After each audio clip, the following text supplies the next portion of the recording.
I will see if I have an old picture somewhere in my house with Kourion about 25 years ago. I'm doing a jump somewhere here. Nice, nice. I also have a picture with Robin Ash. Really? Handshake. Where did you? In Germany. In Germany. We went to the exhibition, windsurfing exhibition it was. Nice. And he was there with O'Neill, wetsuits, and I remember we met and we spoke a bit. I told him I'm from Cyprus and he said, where is that? Or it's a bit south, so it means that the more you move towards Akrotiri, you are going south, and you find the wind. And there is a place after the desalination plant where they make water, drinking water. There is another plant where they make shrimps, small shrimps.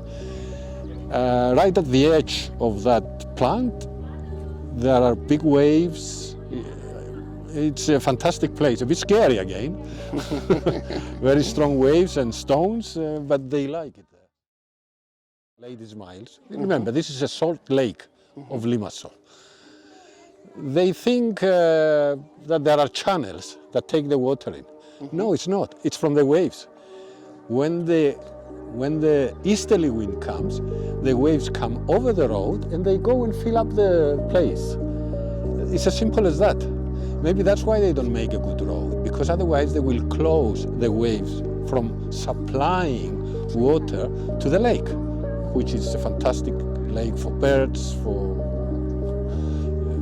you know, it's an ecological place. And there are the rocks. How obvious they look. This is our nightmare, those rocks you see there. It's what we are afraid every time we sail, because we cannot see them, and the fin will touch. You don't see them. It's close to the Yeah, very, very close, yes. Nice. And sometimes you come very fast and and then you realize, oh, where am I now? And you panic and you see the desalination plant is this one here, the big one here, but there is a wide roof further down, a wide. Okay. Yeah, that's right after that, that's where sometimes windsurfers go.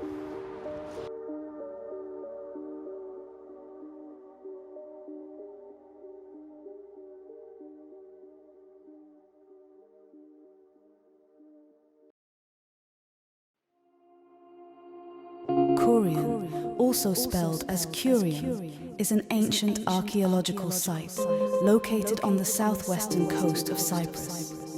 It was a significant city kingdom in antiquity and is known for its rich history and impressive archaeological remains.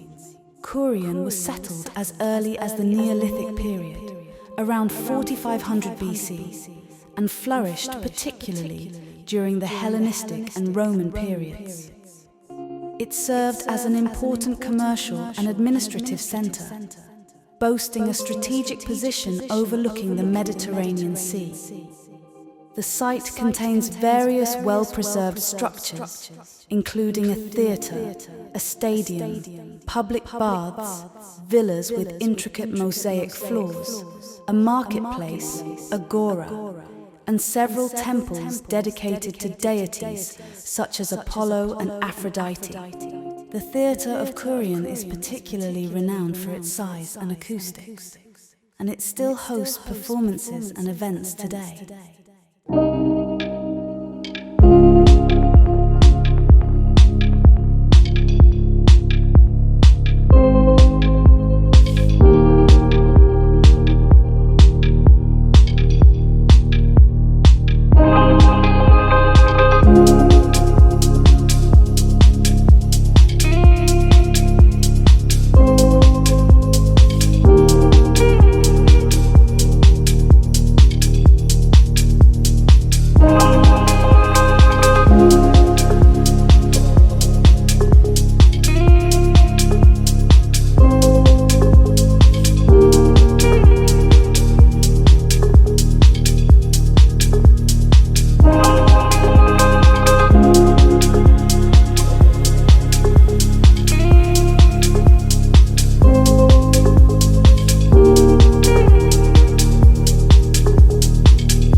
Hello guys, today we are located in the ancient city of Kourion. We are sitting on the steps of old theater, and today I want to address few questions about history of Cyprus windsurfing to the very experienced windsurfer Nicos Sofroniou. Nicos, my pleasure to talk to you with a couple of beers after a good session at Ladies, or with the cameras like today. Nice to meet you, Nicos. How are you? Nice to meet you, Yuri. Thank you very much. I'm fine, excellent, fantastic weather. What is windsurfing for you today? Is it a lifestyle? Is it a sport, hobby, or something else? Well, it's my sport, but at the same time, it's my hobby. But it takes a lot of my free time. So it's a way of life, if you like, because I have time. That's why I like it. I have time now, being a pensioner, and I concentrate on this sport, and at the same time it's a hobby, it's a way of social life with friends who also windsurf and so on. And as you know, all my family is involved. If we jump back into the history, 1976 was the year when Robinesh wins his first competition at the age of 13. And from my understanding, this event gives a nice kick to the whole industry. And windsurfing equipment start to spread all over the world. Actually, how first windsurfing equipment appeared in the island of Cyprus? To be honest with you, I was a student in the UK, and I came back in 1984. So before that, I didn't know anything about windsurfing, anything. It didn't even exist. Okay, we used to go to the beach as students here, as pupils, as army soldiers, but no windsurfing. When I came, I will tell you the story how I got involved with windsurfing. This will be very interesting. It's also amazing for me. As I explained to you, I come from Famagusta. After the invasion, when I was in Famagusta, I was a young boy, and we used to love going to the sea. And I used to water ski. We used to water ski. Nothing to do with sailing, no windsurfing, water ski, fishing, swimming. After the invasion, we lost everything. We became poor. My family came here, nothing. They sent me to the UK to study. And, you know, when you have free spare on the breaks after the university, I used to go to a kiosk opposite the university and buy magazines for motorbikes, cars. This is what I used to like. Very interesting. One day, on the shelf of W.H. Smith, W.H. Smith is a kiosk, very well known, I saw a magazine with a windsurfing outside. What is this? And I thought that would be nice. And this is no petrol, no expenses, nothing. And I bought that magazine. It was Boards magazine, a UK. There were two at the time, Windsurf and Boards. I bought that one. I think it was Robbie Nash actually outside. And I started going through it, and it was amazing, fantastic sport. What is this? I didn't have any clue. In 1984, I had to leave from London, come to Cyprus. I went into a shop in London. I saw one of those big ones, because only big ones were there. I bought one from the shelf, and I brought it with the rest of my stuff and books and clothes. I had no idea how to use it, but I brought one here. When I came here, though, I passed from Famagusta Nautica Club, you know where it is, next to the Limassol Nautica Club there, and I saw there were no buildings there, just trees, and I saw a couple of windsurfing standing on the trees. They put them there standing so that the water empties. And I realized that at Famagusta Nautica Club there were a few guys who were involved in windsurfing.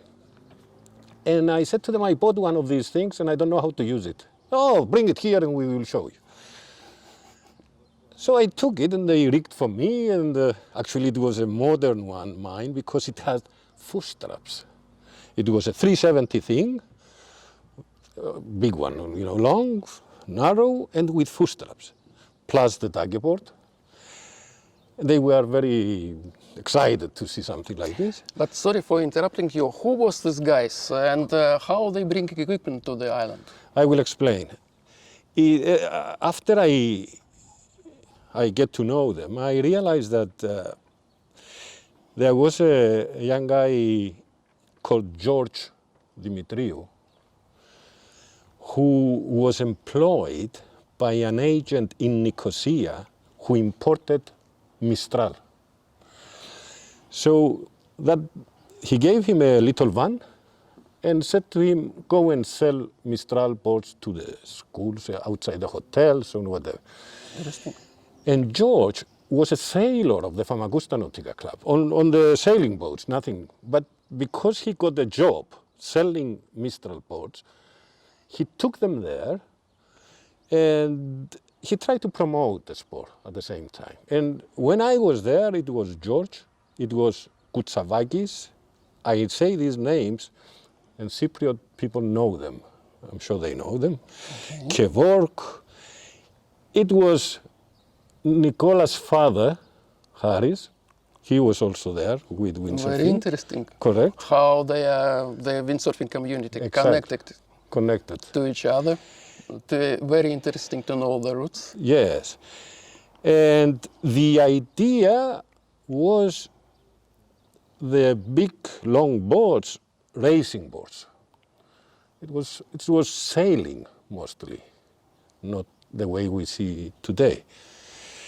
At the same time, there were a couple of guys, including Koutsavakis, who were training on the wing glider, that's a brand, for the Olympics. It was the first Olympic class. Interesting. Anyway, I got involved with them. They taught me. I started racing on these long boats as well. Then I realized there were a few guys from Nicosia doing the same sport, one or two guys from Agia Napa, Larnaca, very few, very, very few. But when we had, and plus English people from the races, from the bases here, there was, when we say Lemmings, it was a windsurfing club. And at the end of Ladies' Miles, that club there, it is called Arabs, Akrodiri Rowing and Sailing Club. And it was a windsurfing club. What I'm trying to say is that all these guys, English people, Cypriot people, they got together from time to time, and we used to race on these long boats. Whatever you had, you went along. It was a triangle course. The normal sailing course, go upwind, full daggerboard, broad-reach, upwind, down, upwind, and finish. That was it, but there were, because there were so many different types of boards, you had good Mistral boards, fast. They were always in front. But anyway, people came along. That was windsurfing. Later on, they divided the classes into heavy and light people, so that if you are light and light winds, you fly. So there was a category of 73 kilos and above, 73 and below. It went on like this. In the meanwhile, during the next years, smaller boats developed. We were not calling them wave boats, but we were calling them short boats, jumping boats. The idea was to jump. Interesting. Yes, even though they were long. I mean, I remember George again, this guy from Mistral. He brought the first, I think it was a Mistral Tarifa. It's a 330 boat. It was supposed to be short, with two fins and full straps. And I remember it was amazing. In these very wavy winter days, with huge waves in Limassol, you used to take it out and jump. It was amazing, fantastic. Oh, it was flying. Nothing to do with wave riding the wave. Later on, they developed into smaller and smaller, of course, the boats. But still, wave riding in the sense that we know it today was not even until the 90s. And more brands came along, Tika, Highfly, Fanatics, with the smaller boats, smaller and long ones at the same time. But it was every day, let's say, or it happens once a week, once a No, month? the racing, it was 3-4 times in the summer, full racing. But to go at the club and exercise was every day. Yes, it wasn't. I remember we had the team also who used to go to Lemmings and race against the English, 6 against 6. At the same time, as I said to you, the Olympic class developed, and we went from the wing glider to the Lechner. That's an amazing board. Do you know what the Lechner is? Yes, I saw some pictures, Okay. but didn't try it. Yeah, it's this is history now. Yeah, it's the Lechner. It's a very long and narrow, but it's a barrel. It's a barrel, and these things with a very big tugboat. These things are very fast in light winds. That was an Olympic class, especially for some people. After that, because it was difficult, not easy for people to buy, the Mistral came along, the one design, easy for everybody.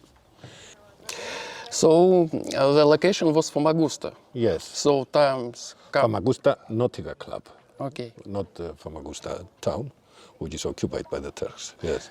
And finally, some of the sailors came to the Kourion. What was the sailors and what was the time? What was the year? I would say it was the same people, us, that started Kourion. Stelios Kalavazidis, for example, myself, a few other people. We bought shorter boats. That time the short boats were something, they became shorter, like 260 to 3 meters. But what was the reason to move to the Kourion? This is a different condition. Maybe it was Jumping. overcrowded. Maybe No. Jumps. jumps. As simple as that. Jumps. Ladies' Miles was always there for us, especially in winter. You were sure you could sail at Ladies' Miles. And Kourion was a jumping place. Wave is here completely different. I mean, the ramp where you can accelerate and jump is different from Limassol. You don't get in Limassol. Unfortunately, I never you don't try know. wave riding. The only time you can sail in Limassol is maybe 3-4 times winter, where you get the south. We call it Austria, this kind of wind. South. So generally you want to say there was a lack of wind. Wind you could have even in Limassol, and we could jump, but it's not the same. The waves are always small because of the bay, whereas here you have an openness. It's just bigger waves here, as simple as that.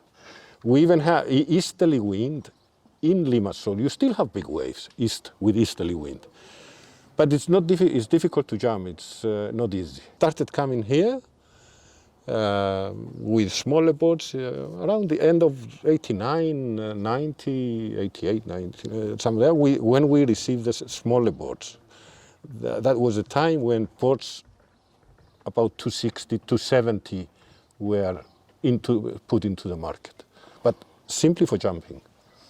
But I think it will be interesting to know how old are you now? I'm 65. That's great. That's great. That's huge experience. Yeah. Hey, if you think I started in 84, that's, what is it, 40 years. We know that in your family you are not the one who doing windsurfing, also your children. How it was? Do you push them to do windsurfing, or it came up naturally? They saw you on the water and they were thinking someday we should try this. Again, the sport is the Famagusta Nautica Club. Because I was involved in the club,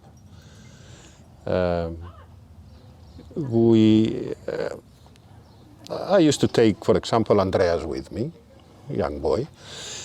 At the age of, because it's a club, there are other kinds of boats, sailing boats, and my children started with the Optimist boat. I remember I put Andreas 6 years old in an Optimist. It's like a bath, if you know how it is. Interesting.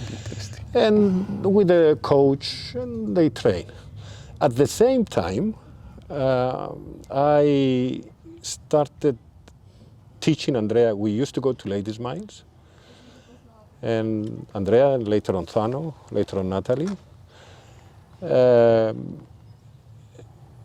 As a family, we used to go to Ladies' Miles. I used to take a 295 board, for example, with a very small sail, and I taught him how to stand on a board and go straight, step down, very near the sand, you know. And they enjoyed it, Thanos especially. I think Thanos started younger than Andreas, 5.5 years old. Very interesting. Yes, He 5.5. is younger. I don't know if I have any photos. He is younger but started earlier. Yes, 5.5 years old, very, very young. And together with Nicolas, Harris, we were together with Nicolas' father and Nicola also. They were all a good team. And you know what is amazing?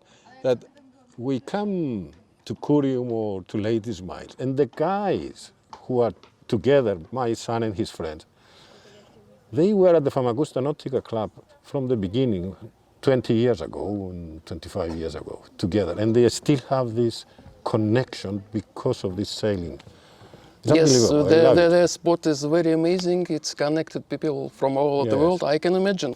Then I was editing video. I was watching in slow-mo how Thanos is performing on the wave. Absolutely another level. For me, totally unreachable. Also, I know he is doing coaching on Ladies' Miles. Yes. How many people he already coached through his career? He only did it last year. You know, he was working as a microbiologist somewhere, but he didn't like it. It was very boring for him. So he connected with George Makedonas and he started coaching. I would say it's two kinds. It's the kind of just somebody who wants to have a lesson. And there are those who are a bit more advanced, and Thano has this ability to take a board next to him and let's go together, one by one. That's the good coaching he's doing, and everybody likes. I would say about 10 specific people who have advanced because he was next to them. So I would say he's a very lucky guy, because I know that he have possibility to visit other spots. He have been in Oman, he have been in Pozo. Oman, he hasn't been. He hasn't been. Andrea has been in Oman. Okay. Thano has been in Pozo. And this is very interesting to compare the home spot compared to Pozo. What's the main difference? What he explained about the Pozo? When he went to Pozo, he took with him just one board and two sails. He took a 78-liter board, pure wave, and a 3.7 and a 4.2. Because the wind is extremely, about 30, 35 plus. It was not as windy as he expected until the professional started, the PWA. But what he said, and it's amazing, is that the conditions are not better than here.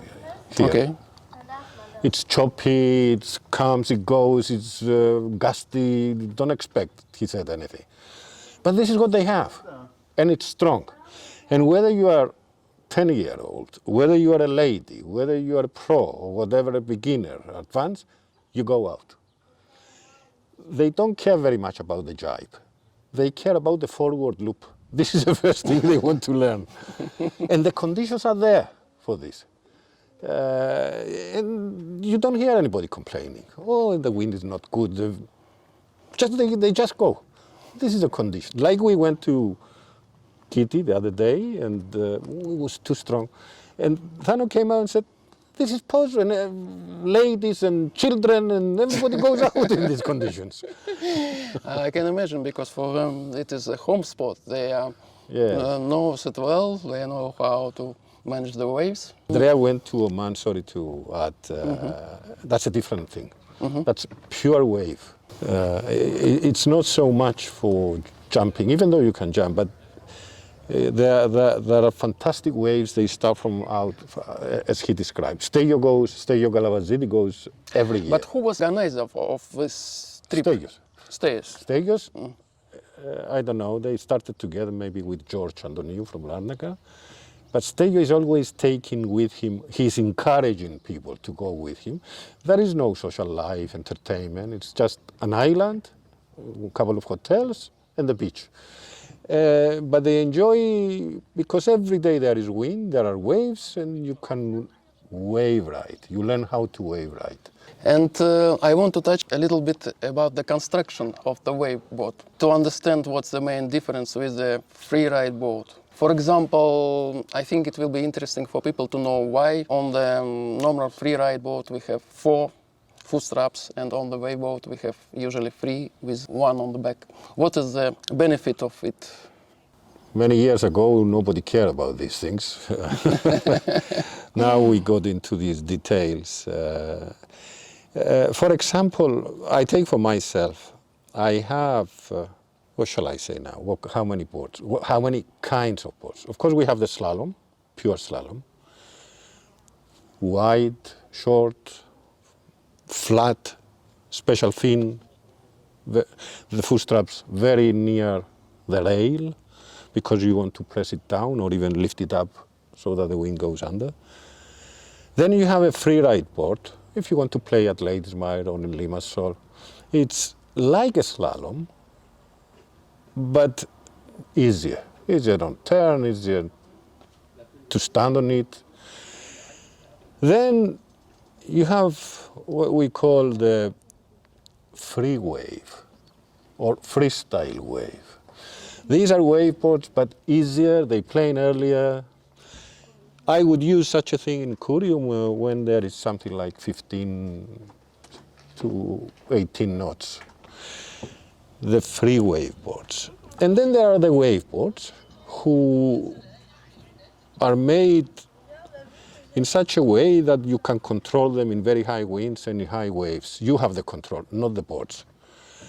So if you take a wave board, first of all, the whole idea, the difference between a free wave and the wave board is most likely what we call the rocker and the scoop.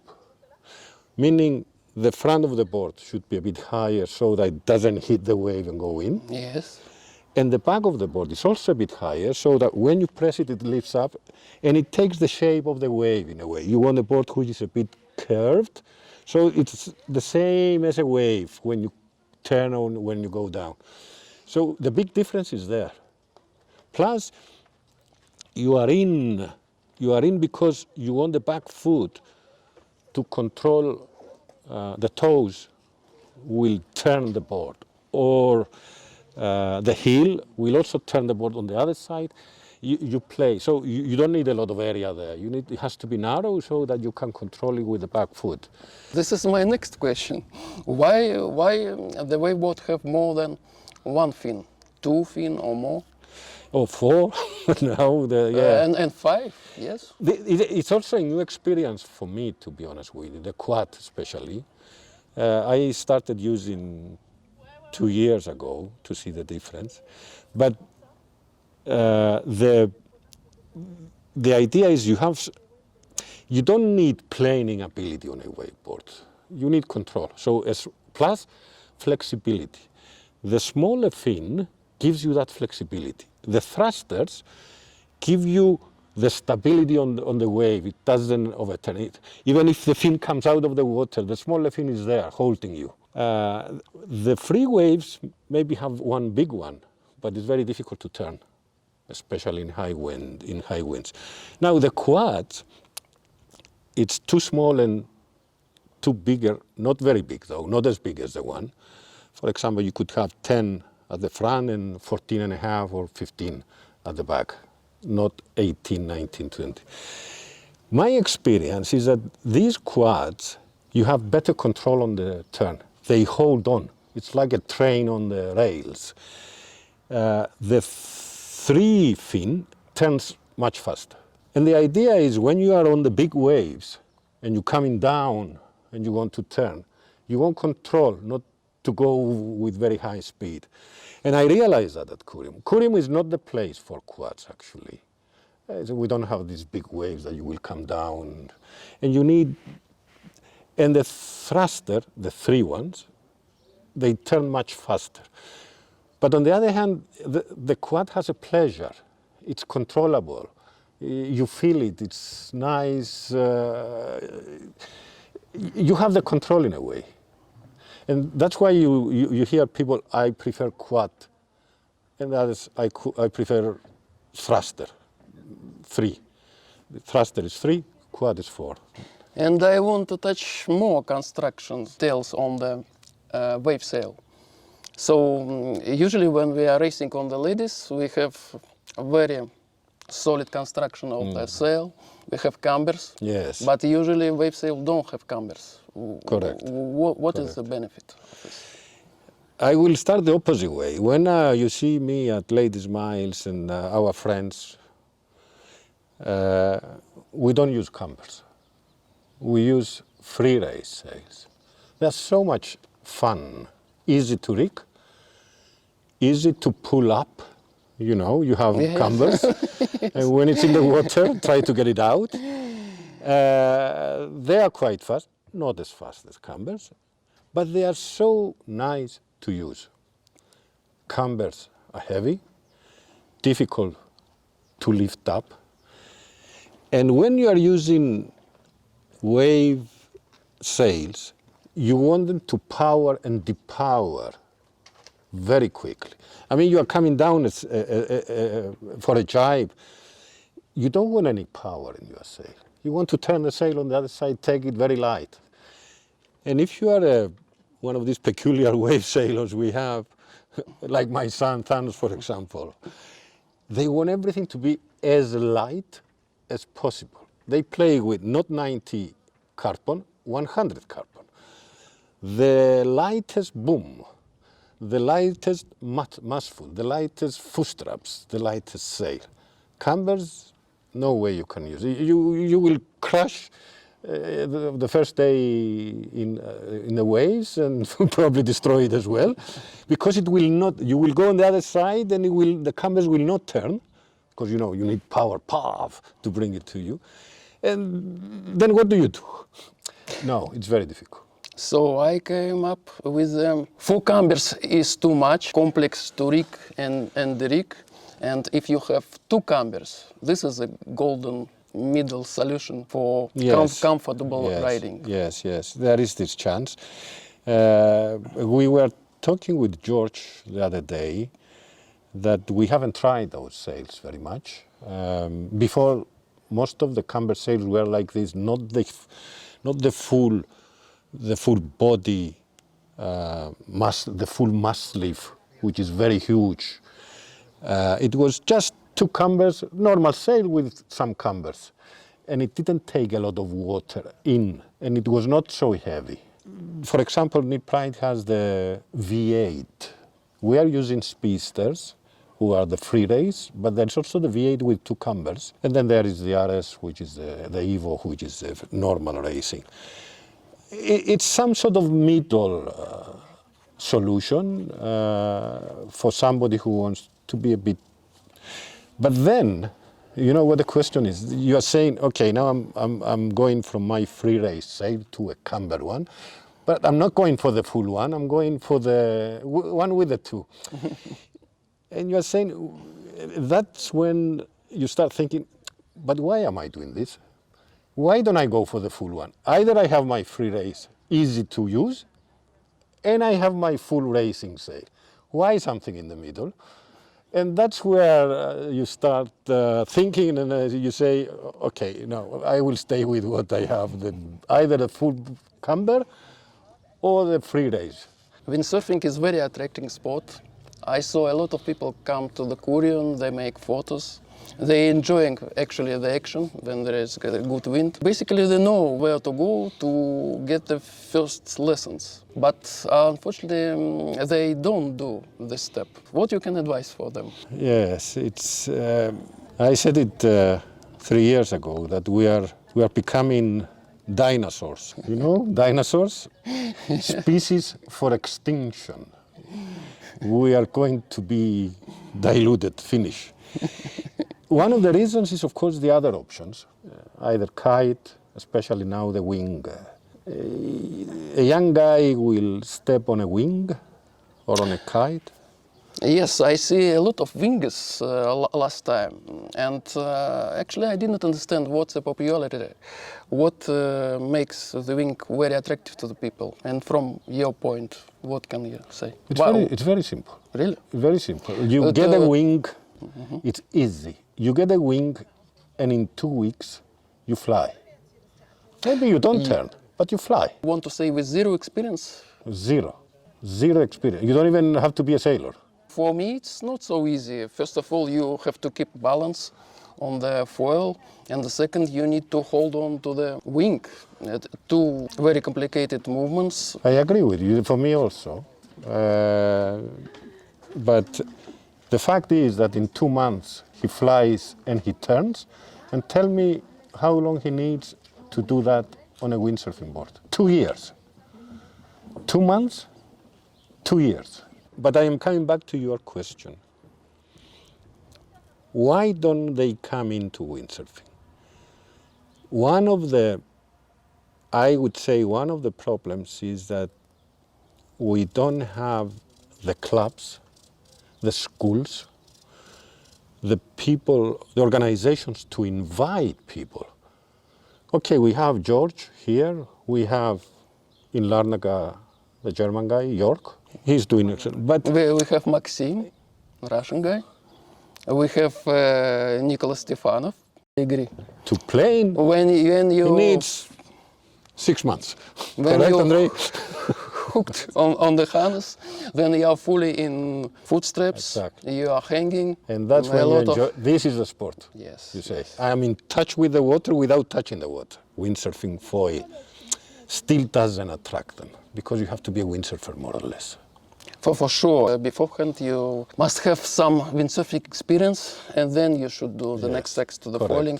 correct. Foiling is my favorite now. I know, and you know, we are following you. They must encourage people to try it. You mean for free? Sometimes no, yes, Yes, I fully agree. Sometimes, yes. 1 or 2 days for free. yes. Organize to adapt. groups, advertise. Today we have an open day for windsurfing. A couple of our instructors will be there to show you. Please come, it's free. And we have a beer at the end. So thank you very much for your time. Thank you, Yuri. Very appreciated. Thank you, Andrei. And see you on the water. See you on the water soon. Bye. Bye.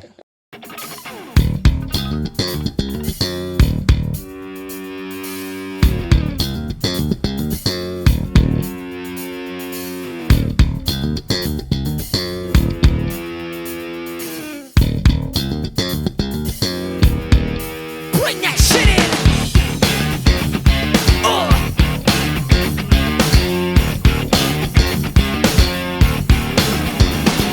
Yeah, the movement's in motion with massive militant poetry. Now check this out. In the right light, study becomes insight for the system that dissed us. Teaches us to read and write, so-called facts are fraud. They want us to elect and pleasure, bow down until they're gone. Lost the culture lost. Spun our minds here through time. Ignorance is taking over. Yo, we gotta take the power back. Bam! Here's the plan, motherfucker, go Sam's, get back, I know who I am. Raised up the ear, drop the style and clear. It's the beats and the lyrics they fear. The rage is relentless. We need a movement with the quickness. You are the witness of change and the counteract. We gotta take the power back. We gotta take the power back. Come on, come on. We gotta take the power back. The present curriculum, I put my fist in them. Eurocentric, every last one of them. See right through the red, white, and blue disguise. Lecture up, puncture the structure of life. Dove in our minds and attempted to hold us back. We've got to take it back. Holes in the spirit causing tears and fears. One-sided stories for years and years and years. I'm inferior, who's inferior? Yeah, you need to check the interior of the system. Who cares about only one culture